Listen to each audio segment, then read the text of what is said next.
Assalamualaikum warahmatullahi wabarakatuh. Saya Sintia Dewi Wiratna dari Administrasi Pendidikan 2018. Di sini saya akan menjelaskan tentang kekuasaan berdasarkan teori Michael Foucault.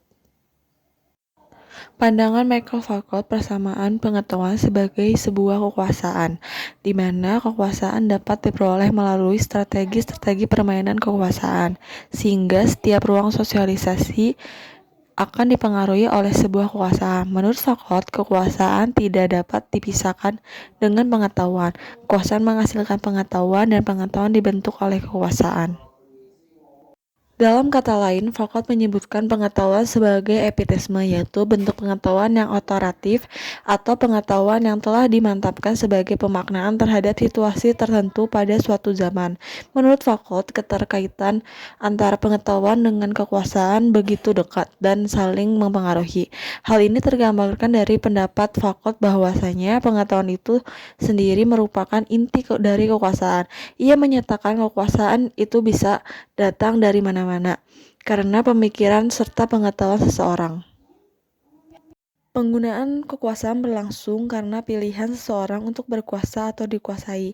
Di dalam kekuasaan terdapat kebebasan untuk memilih, menjadi penguasa atau dikuasai. Bagi mereka yang ingin berkuasa, harus cerdas untuk memikirkan bagaimana mendapatkan kepatuhan daripada pihak lain.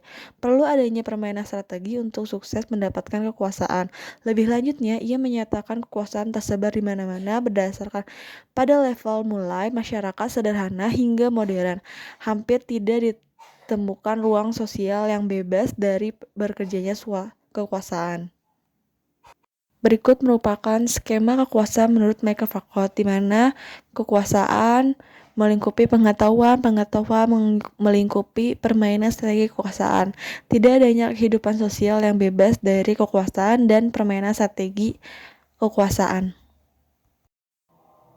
Adapun ciri khas beberapa yang dikemukakan oleh Foucault. Yang pertama, kekuasaan itu ada di mana-mana dan tidak dapat dilokalisir. Kedua, merupakan tatanan disiplin dan dihubungkan dengan jaringan. Ketiga, memberikan struktur kegiatan-kegiatan. Keempat, tidak restriktif tetapi produktif. 5, serta melekat pada kehendak untuk mengetahui.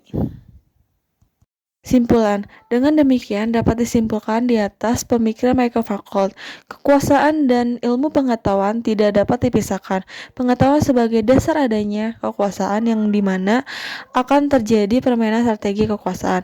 Michael Foucault berpandangan kekuasaan yang dimiliki individu tidak terlepas dari ilmu pengetahuan. Sekian pemaparan saya tentang teori kekuasaan dari Michael Foucault. Kurang lebihnya mohon maaf. Wassalamualaikum warahmatullahi wabarakatuh.